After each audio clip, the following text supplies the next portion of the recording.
Good evening, everyone. My name's Amanda. I'm here with Bookworks.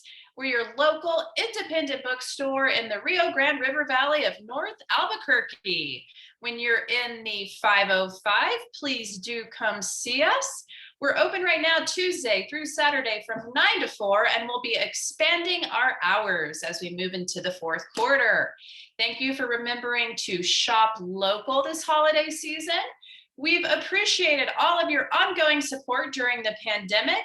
We've been doing lots of virtual events here. We have done about 125 of these from my home office here in Victory Hills over by the UNM area of Albuquerque. So I'm super excited to be here again tonight doing a Bookworks virtual with you all. Thank you for being here. I know there's a lot of things to do these days on Zoom, so hopefully this will be fun and educational.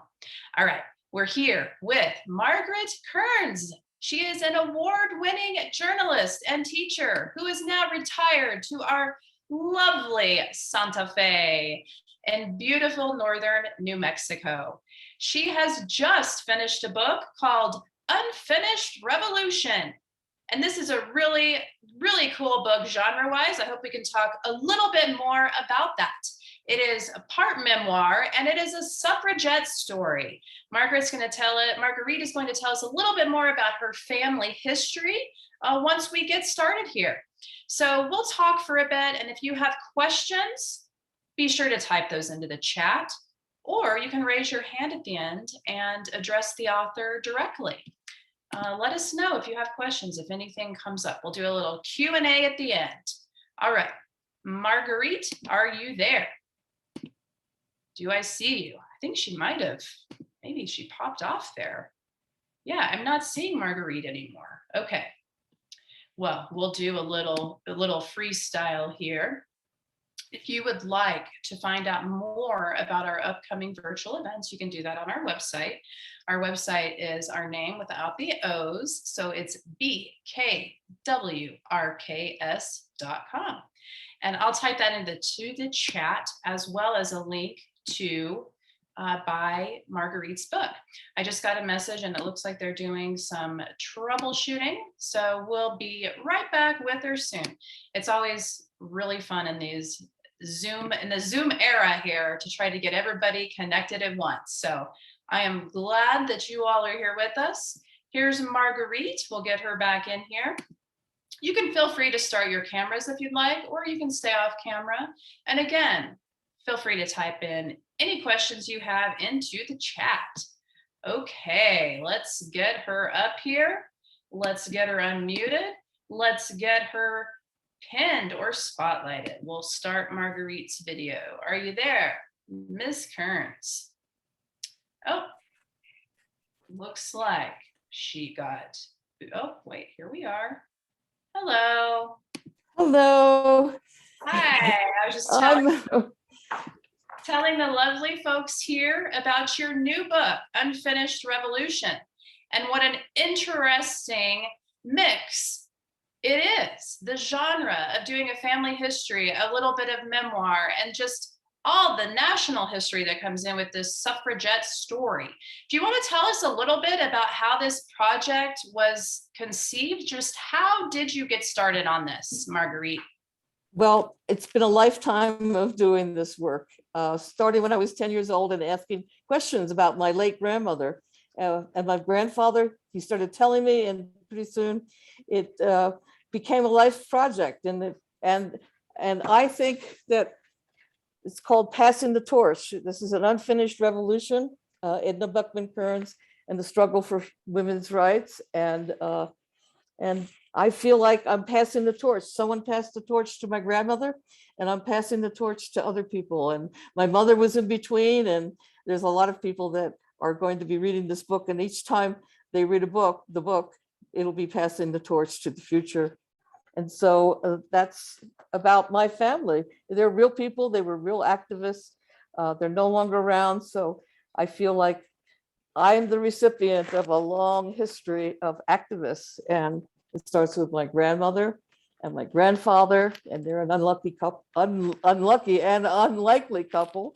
And the families like them, many of them, tens of thousands of people, men and women of all types and all backgrounds, worked at the very end for the 19th Amendment to the US Constitution. And so this story is about me. I'm in the story from the very beginning. I'm 10 years old and I'm asking questions because my grandmother was not around for me to talk to. But it seemed like when the torch was passed to me, finally, for my activism, I knew exactly what to do. So, and there's a lot of characters. They're real people, and their pictures are in there. Little women with their Quaker bonnets, and there's a wedding photograph, and all the kinds of things that a family wants to have passed on. And there's like 100 of them. So it's really quite an extraordinary accomplishment for me. That, they weren't famous, but they're the backbone of activism in the past that's being passed on to the present and into the future. And so I'm here to tell you that 4 generations of my family and more have been influenced by the activism of the past. And so that's what we're going to talk about a little bit today. Very cool. Tell us a little bit about Edna Buckman Kearns. If you could describe her in a few words, what would those be? And then maybe a little bit about her husband, Wilbur. Oh, Wilmer, definitely. Without Wilmer, there wouldn't be a story about Edna, and vice versa. Yeah, Edna was beautiful. Her photographs are in the book. She wore red roses in her hair. That they met, Wilbur and Edna, in Center City, Philadelphia. She dropped her art portfolio and he was there to pick it up. And they ended up at a tea table, Market Street Tea House in Philadelphia. And the story progressed from there. And of course, the differences in their families. Oh my goodness. Her family members were Quakers. They didn't believe in war. His family members and ancestors were participants in the American Revolution, the War of 1812, and the Civil War. And Wilmer's mother was in a Civil War orphan school. So we have the setup for something that might not have happened, but they all got together and it turned out to be quite a story, at least for me anyway, when I was 10 years old. And of course, throughout my life. So that's the story behind the story. And I talk about what it was like to put together this kind of accomplishment. So what role did the Quaker background have? Well, it's an important role, I think. It's still an important role today. It's the fundamental belief that all of us are part of a larger picture. It's a web of life, and so it's just equality between all life forms, and Quakers believed in that. And of course, it motivated Edna and my grandfather, who became a Quaker throughout his life. And it's a spiritual base that motivated everything. So it's quite a legacy to be carrying this into the future, this passing of the torch. Did Wilmer consider himself an activist as well? Well, he didn't when they started, not at all. She said, she was very clear, we're just friends and we're going to be just friends. And so he kind of said, well, I really want to get married and have children, but she said, we're just friends. And he just stayed with that and said, well, maybe if we're just friends, I don't have to prove anything. I can just be who I am. And so they fell in love, but they were the last to admit it. And I knew as a 10-year-old that if I didn't get those two married, that I wouldn't even be in the story. So that's another motivation for me to continue to collect all the photographs. There were like 100 photographs in the story. And of course, my mother's part of it, my father, my sister and brothers, and a lot of my friends. This book couldn't have been written without so many people that have encouraged me along the way. It hasn't been an easy job to put all this together. So books are always a labor of love, folks. Nobody's out here getting rich writing or selling these things. That's but right. It's wonderful, as you've mentioned, to be able to carry these stories into the future. Do you want to tell us a little bit about how your grandmother and grandfather's activism has influenced you? What does your activist background look like? Well, that's a separate book, I think. For me to get into all the details, there's many strings to it. But the fact is that I believe that change was possible, and was possible non-violently. And so that's the story. And it's really a story of people, a family, and some stories can't be forgotten. My grandfather whispered to me in a low voice, "Which stories?" I asked. He said, "The ones with secrets." I gasped. Few young people would let an opportunity pass after being presented with an opening to a realm of secrets. Before I heard about this family secret, I was wondering why Edna continued seeing Wilmer. It must, I decided, have been one of the stories he told, especially about the summer afternoons he spent in the kitchen at home as a boy, watching his mother prepare pickles, dumpling, and rhubarb pie. Folks from miles around Snyder County in Pennsylvania praised his mother Henrietta's cooking. When Wilmer took center stage at social occasions in Philadelphia, he assumed the role of a walking and talking guide for Pennsylvania Dutch cuisine. He excelled as a dinner guest among those curious about a region of the state that produced someone like my grandfather. In spite of all the stories Granddaddy told, it didn't seem logical that he would include secrets. He avoided parts of ordinary life few spoke about that included, for instance, the how, why, and when females were no longer girls from age 10 to 12 on, and they were transformed overnight into women. Other forbidden topics included how some families had rebellious youngsters in their midst, such as Edna's brother, Smythe. This fascinated me as much as studying the photographs of Edna as a young woman when waiting to hear about the family secrets. These are all ordinary people, and this is just a selection from the chapter called The Secret. And of course, I'm not going to tell you the secret because that's a secret until you finish the end of that chapter. But you can see how when we get into family stories, some of them are a little bit awkward and embarrassing. And so guess what? I got in trouble a little bit when I was writing this book. And on chapter 28, it's called Trust Me. And guess what? My mother was really, she participated in this, and she was going to actually monitor me. But I didn't know that. But in the chapter, I asked her on the telephone, "Could you bring Edna's photos on your next visit? We could label them," I suggested to my mother, Wilma, on the phone. Silence. Weeks had passed since I had asked her about moving ahead on the study of our family history. Minutes could seem like hours on the phone, but likely it was a minute or two until my mother started to sob. Oh, she admitted that looking at her mother's photos brought back the unresolved pain of Edna's death in 1934. This explained why none of Edna's photos were displayed in our house during my childhood. My mother told me she wasn't sure if she could open the boxes of family memorabilia in storage without bursting into tears. My jaw dropped. My chin trembled. Sound roared in my ears. Edna, Wilmer, and Serena Kearns left New York State in 1920, and they moved back to Pennsylvania.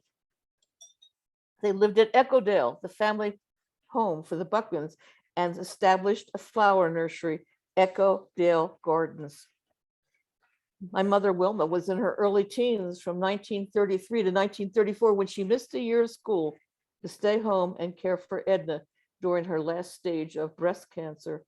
Edna insisted that Wilma, my mother, repeat back to her the surnames of the women on the family tree. But then the bank foreclosed on Echodale not long after Edna's passing, a result of the Great Depression, when sales of flowers and ornamental plants hit bottom. It took extra effort to explain to my mother that stirring the pot of the past represented an act of love, a demonstration of affection that could also heal descendants. My mother and I worked together during the 1980s, sorting through images and documents. Eventually, she couldn't tell me enough about both sides of the family, especially my grandmother, Edna. This led to research trips and a decade-long collaboration. My mother no longer wept when holding Edna's photos. Hopefully, I'll become a storyteller someday like my father and grandfather, I told my mother when pointing out how each box numbered with a black marker identified family history on labels securely attached to the boxes with packing tape. Your take on family history is exactly what I'm afraid of, my mother responded. We're no different from other folks with some skeletons in our closet. Although it didn't seem natural, I called my mother Wilma by her first name to give her the recognition she deserved as an individual separate from her role as a wife and parent. Our research project shifted toward a healing phase of our relationship, and I added to the effort by saying, don't bring me any more towels or blenders. I'm finding out why I am the way I am by digging into the record and family legends. During one of her visits, I asked, why do you tell me so many family stories and then expect me to keep most of it under my belt? I assume you'll pass on a few sensitive things, but not anything else, she replied. Trust me, I replied in my own defense. As the words left my mouth, I realized I had followed some of her editorial direction and then exercised my own. My mother would choke if she discovered that I found the drama of Edna's first menstrual period in 1895 relevant. I'd be in worse shape if I broadcast the secret of my great-grandmother May sorting through her husband's wallet while he soaked in the tub. Serena's baby book, highlighting her as a brat, might also be a source of disagreement. All these things are, this is a side, all these things are in the book, the stories of a real family. The scandal revealed at my grandparents' wedding wouldn't win me any awards, or my confession about eavesdropping on my mother while she smoked cigarettes and gossiped on the telephone party line. It guaranteed if I told anybody what I had done, my mother's no longer around, I wouldn't hear any other family intimacy. I'd be in deep trouble if I included in my manuscript May's nervous breakdown as a response to my great-grandfather Charles Buckman's extramarital affair from 1903 to 1904. Don't make our family look flawed, and God forbid, don't paint me out to be an irresponsible mother for telling you so many secrets, my mother reminded me. I'm doing the best I can, was the only response I could muster. I regret telling you anything, Wilma added during another visit she made to me in Woodstock, New York, where I live. And I hold my breath when thinking about what you will write next. Ooh. You'll like the history when it's done, I assured her when holding in my hands numerous family documents and photos I'd never seen before. The evidence had been locked in my Aunt Serena's closet for decades for safety, Wilma emphasized. Far away from the prying eyes of family members and curiosity seekers. But the heavy security wasn't necessary. After 1920, the 19th Amendment to the US Constitution and the drama of the uphill campaigning toward ratification faded into the background. Women's suffrage was taken for granted by Americans with little or no recognition or understanding of the sacrifices and effort invested by thousands of citizens. Why? My grandfather once told me that in the larger culture, women remain second-class citizens. So the enormous accomplishment of the 19th Amendment to the US Constitution was marginalized and regarded as not important and boring. Although the constitutional amendment guaranteeing women's voting rights was applied to all American women, regional and political resistance blocked its overall application. Women of color were barred from voting booths in the South, Native Americans were denied national voting rights unless individual states took action. And more decades passed until individual states addressed the issues festering from the passage and ratification of the 19th Amendment. From listening to my grandfather's accounts, I concluded that in spite of the opening of the doors to voting booths, the vertical, social, and economic structure hadn't changed significantly. It wasn't until the 1960s and 1970s when female pushback and resistance in the US started again. And then I will go a little bit into chapter 6. When is Papa coming home? And Edna's Papa is part of the story. These are all characters that have their own photographs, and they have their personality quirks, and they have their problems, and they have their opinions. And sometimes these go over, and sometimes it gets kind of hot and heavy.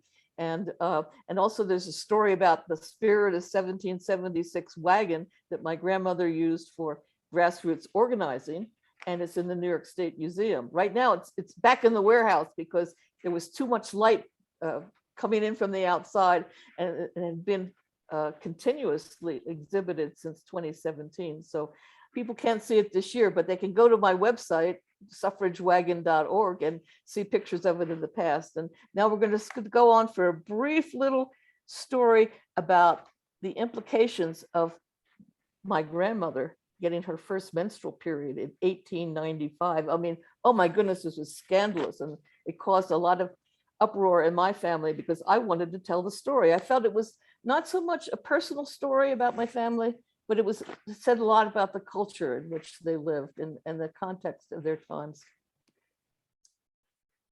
The day Edna became a woman was preserved in our family's collective memory as a hot, muggy Philadelphia summer day about 1895. A cooling thunderstorm might be expected to deliver a sudden drop in temperature, but on that afternoon, no clouds were in sight. The story was, like many others, out of order. I didn't stop my grandfather when he jumped around. He might lose momentum. One day, Edna was outside with her brother playing street games on Rubicam Avenue in the Germantown part of Philadelphia. She must have been 12 or close to 13 years of age when her brother, Thomas Smith Buckman, also known as Brother or Smythe, informed the whole neighborhood of his sister's condition by walking up and down the street yelling, "Edna's bleeding! Oh, goodness." For years, Edna couldn't release the embarrassment bonded to her bones. She ran into the house, convinced that her mother would confine her to bed with a terminal condition. Instead, May told her daughter about becoming a woman.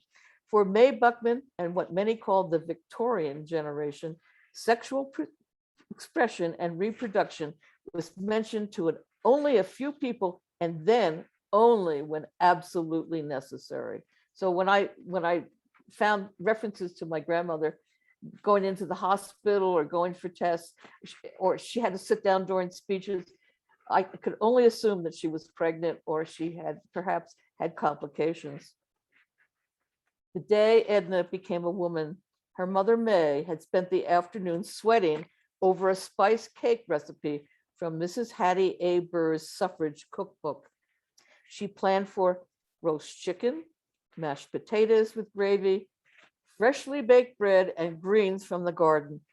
All of this would be ready when Papa arrived home on the afternoon train from Harrisburg. But when Charles didn't show up when expected, his empty chair at the dinner table, sent a message that expectations for men were very different than for women. And so that gives you a little taste of what's to come and what it was like for families across the United States. It's not always that we get a story of one family. We get broad scholarly overviews and some extraordinary books for people of all ages, of all backgrounds, and reflecting the diversity of the movement. But this story is about my family, and it's a lifetime of a labor of love and passing the torch. So now after reading for a half an hour or so, I'm open for questions. What questions do you have? Because it seems to me that this book is a model for other people who want to talk about their families. And it's how to tell a story, how to trace the story, even if it's about Aunt Tilly, who was a strong woman. She might not have ever done any, she might not have never marched in a parade or gone to jail or any of the other things that happened to women of that period, but she's worth telling a story about. And there's many stories about families now that are being lost because of the situation that we face in terms of the broader pandemic and other factors. And so it's all part of how I perceive it as passing the torch to the next generation of activists who take the accomplishments of the present and the challenges of the past, and they build on it and they carry it into the future. And this has been happening for a long time in our country. And I think that we all want to tell the story about what happened in our own families and take it from there. And I'm open for questions. Anybody have a question? That's a great point, Marguerite. Sometimes the best way to tell the stories are just right here from our own homes on out. We've got several people in the chat who are very curious about your grandfather. What was his participation like in this women's suffrage movement? And did he have any kind of face any backlash for being an early supporter of women's rights? Oh my goodness. Oh, he did indeed. But he's a model for what we all face, which is how do we bring equality into the home? How do we bring equality into our neighborhood and our communities and our nation? And so he didn't start out being an activist. He was just in love with this gorgeous woman who he just said, there's no way, we're just going to be friends. But because they were friends for such a long period of time, he had space to grow and to start to see things. And one of his first jobs was, of course, in a cigar manufacturing firm in New York City. But by 1904, as the year went on, he got a job as a correspondent for the Peace Congress of 1904. And so they were both activists in voting rights and also peace, world peace. And they just lived the life of a family by organizing their whole families and doing things together. And it took a long time. Wilmer did not pass the test of Edna's family, her mother and father, and all the family that gathered when he went went home with her for the first time to meet the family. And if you were reading along as I was writing it, you would say, how is this ever going to happen? That Marguerite's going to be able to say, this is my family. And they were all activists because it took a long time. And so I have to tell the story about the scandals and the secrets and all the complications that came about. And of course, everybody has their own issues and whatever, but I put facts, I sneak facts into the story of what happened to people. And my grandfather is an example of the men who supported the women's rights movement, their voting rights movement, and also the peace movement and of course, everyone was involved in the family, and they had many accomplishments, but they also had many challenges. And my grandfather, I think he knew that he had to tell me the stories himself because he was there. He marched in the men's division of the women's suffrage parades, and boy, did he get flack, not only from the people on the sidewalk, but at his job. You better believe that he was walking on eggshells on many occasions to just bring himself up and to participate fully in this new world that was being created. Okay, thank you for going into a little bit more detail about Wilmer. A question coming in from Regina. Did your grandfather know Max Eastman? And I'm also wondering if you want to talk a little bit about your grandparents' relationship with Elizabeth Cady Stanton. Well, Elizabeth Cady Stanton was of a different generation. And Stanton and Anthony were actually gone. Well, not quite gone when they met, but it was a matter of their last years. And so there were many waves, or some people call them waves, some of them called them phases of the women's rights movement. It wasn't one movement, it was hundreds of organizations that were working together. And there's no definitive, I mean, the only thing that people agreed on was that women should have the right to vote. And they disagreed on so many issues. And it's a miracle. I call it a miracle anyway, that they passed and ratified the 19th Amendment that said basically that voting rights could not be withheld because of gender. But it took a long time to even have that put into effect around the country for regional and traditional and cultural reasons. There were many people that just disagreed about many things. But in my family, they knew that they had to do something, and they knew that they couldn't, that themselves alone could not accomplish what it took. Hundreds, well, tens of thousands of women and men, people of all backgrounds and experiences, working sometimes only in their own communities, sometimes working together. And it took a long time. And sometimes I think many people just gave up. They just said, we're not going to do this anymore. And similar to what's happening today with the Equal Rights Amendment to the US Constitution, it's out there. And I am in touch with some people here in New Mexico who basically say, we're doing this. We just lost another round, but we're on to the next round, and we're going to persist, and we're going to keep on, because it's almost 100 years since American women and men and their allies have been working on an Equal Rights Amendment to the US Constitution. It's throughout the world, but not here in the United States. So when we call it an unfinished revolution, it is unfinished, and we continue to work. And I got an email recently from Sylvia in Albuquerque, and she said, "Don't give up, please don't give up." And of course, it was a letter that was sent to many people, but I'm saying to myself, yeah, we're passing the torch. We're still passing the torch. We're taking an idea or an outcome, and we're passing it on to the next generation, because that's how we're going to win, and that's how we're going to get through this. Absolutely. It's an apt title, folks. Unfinished Revolution, as several people note here. Super relevant even today, even though this is a story, an decades old story. We're still struggling for voting equality here in our country and all over the world. All right, we have a lot of people just dying to know more about this wagon. Marguerite, can you tell us a little bit more about the 1776 wagon? Why it's on display? What's special about it? What was your journey to getting it on exhibit? Well, when I was growing up, there were many legends in my family, and legends are great in families because they usually have a grain of truth.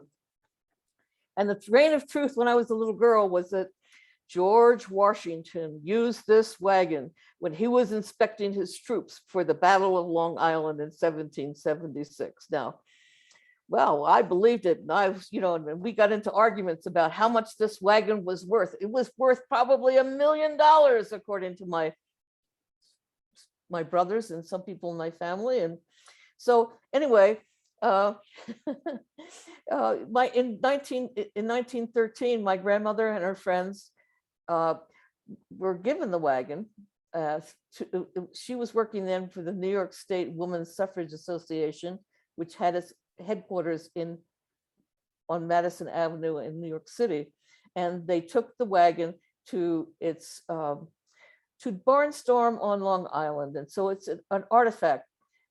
And the story then, which was covered in the New York Times, was that it was built by a revolutionary patriot, Ebenezer Conklin. Of course, well, when I started to do the research, I couldn't find any Ebenezer Conklin, but it didn't really matter, because the wagon by then was definitely part of the women's movement for equality and voting rights. And of course, in 1913, the federal government was thinking about the income tax. And of course, they put banners up on this wagon. If if discrimination was tyranny in 1776, then voting rights are really important in 1913. It was a variation of that, but something like that. And they went all over the place with this barnstorming with this wagon, and they wore revolutionary costumes. And this is part of a long tradition in the United States. Of course, they believed that this definitely was built as a revolutionary item.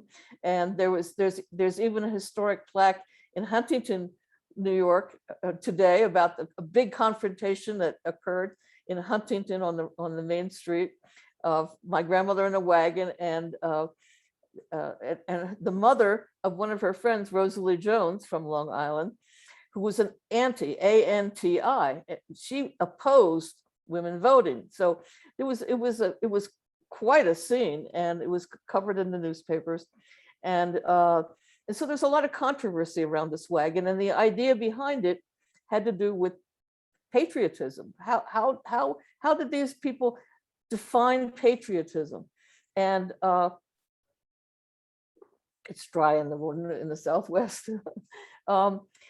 They definitely believed that it wasn't the military type of patriotism that they were into. They were into a form of patriotic protest, and this is traced through the social movements of the 20th century. You see it a lot, and they took that symbol and they just ran it into the ground because it was also one of the many arguments for voting rights at that time. And so my grandfather had this in his garage when I was a kid, and every summer my mother would dress us up in our best summer clothes, and we'd march over to the wagon, and we all pile into the wagon, and she would take our photograph with a Brownie camera.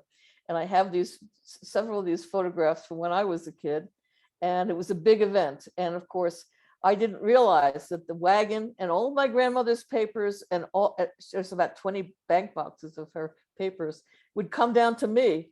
And then I realized that who was going to take these items, who was going to take this wagon and all of her letters and leaflets and her pins and whatever. And well, it had to come to me. It came to me. No one else stepped forward, but a lot of people helped me over the years. And it's been a wonderful experience because it took me a long time to get it out of the warehouse of the New York State Museum and on display. And now it's been there. There's discussions about making it a permanent item in the New York State Museum's collection. And it definitely, I could definitely say that George Washington never rode in this wagon. It was too fragile, but it was a great story. And my grandfather loved stories, and he was a great storyteller. And so I talk about, my life growing up. I started 10 years old. I skipped a couple of years because those years I wasn't into documenting the family stories so much. But when I lived in Woodstock, New York, there's a section in the middle. And of course, then the book goes until I moved into the Southwest, and I'm marching in a parade carrying the photograph of my grandparents and marching in January of 1914 from New York City to Albany. And wow, I mean, I haven't recently marched from New York City to Albany in January.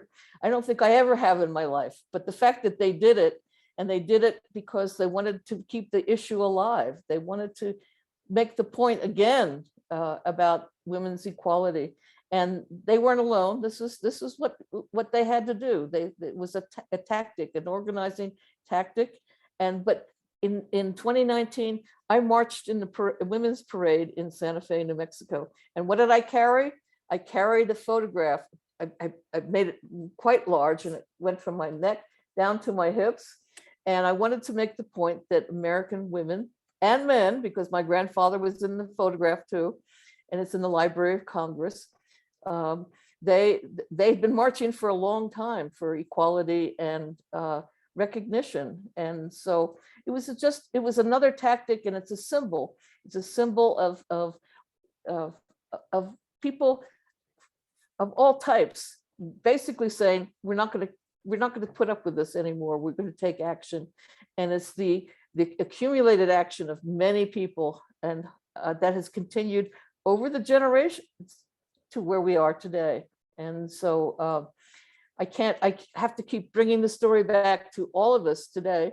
We have families and we have stories. And if we don't tell these stories, they're not going to be remembered and they're not going to be honored. And because what we're doing is carrying the past into the present and into the future. It's an integration of a great deal and the efforts and beliefs and visions of so many people. And in the back of my book, there's a whole section on acknowledgements, and you can see how many people really participated over the years in the efforts of sending postcards and supporting this wagon as a symbol, and also talking about real people who weren't famous, but made it their business to take action in the best way that they knew how or could at that time. All right, folks, it's a lesson in social action, in preserving your family history and carrying the torch forward into the future for activists. Bob Keeler notes that Diana Ayers said it well, the struggle for voting rights, as the headlines tell us daily, really is still an unfinished revolution.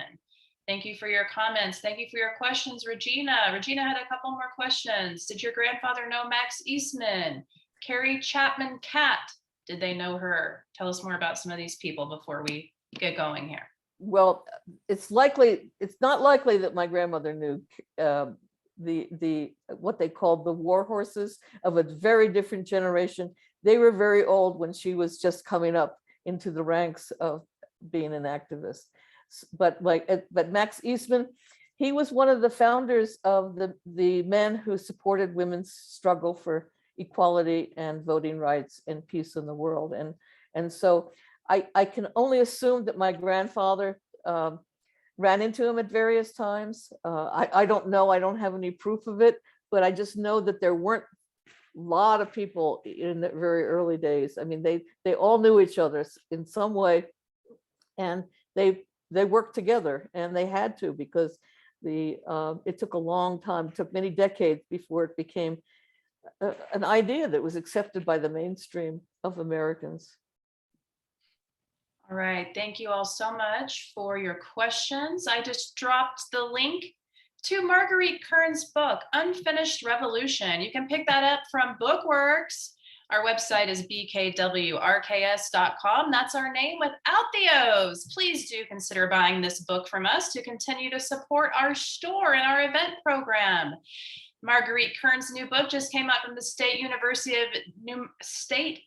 of New York Press, State University of New York Press this summer. SUNY Press. All right. Congratulations. Thanks for sharing your family story with us. All right, folks, I'm going to give you the option now to unmute yourselves. I always like to send the author away with a little applause at the end of these things, since we're not walking through a signing line. You want to say hi, send Marguerite Kearns away with a little bit of applause for her labor of love here, this long project, Unfinished Revolution. There you go, Marguerite. Yay, thank you, Marguerite. Well, during the many years of writing this, I would sometimes say, why am I doing this? And then someone would step forward and support me in some way. And it was extremely important just to reach out and touch people who are working, many writers, many photographers, people of using the creative arts in one way or another. And it's a labor of love. I think that's the best way of putting it. It's not something that it's going to be a bestseller, even though among my friends, I hope it's a bestseller. And also it's a reminder that we have a lot to offer and we have a lot to document, and we're doing it. And last year, 2020, was the 100th anniversary of US women voting in the United States. And there was a flurry of activity in terms of events and books and conferences and theatrical performances and films, and it's not over yet.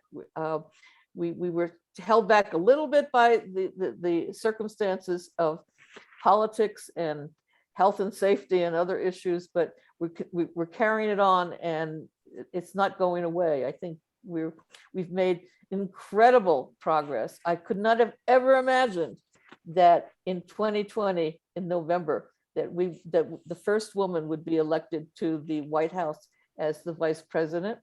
And of course, I think that it's connected to all these other things. How do you think I felt when I saw all those women in white dresses, sitting and listening to a political speech that they may not have agreed with? But anyway, they made their presence felt, and they made their perspective felt, and we're carrying on. We're passing the torch and carrying it on into the future. Right. We'll even continue to celebrate the 101st and 102nd and 103rd anniversaries of these things, on and on. All right, folks, we have events lined up throughout the fall. You can find those on our website.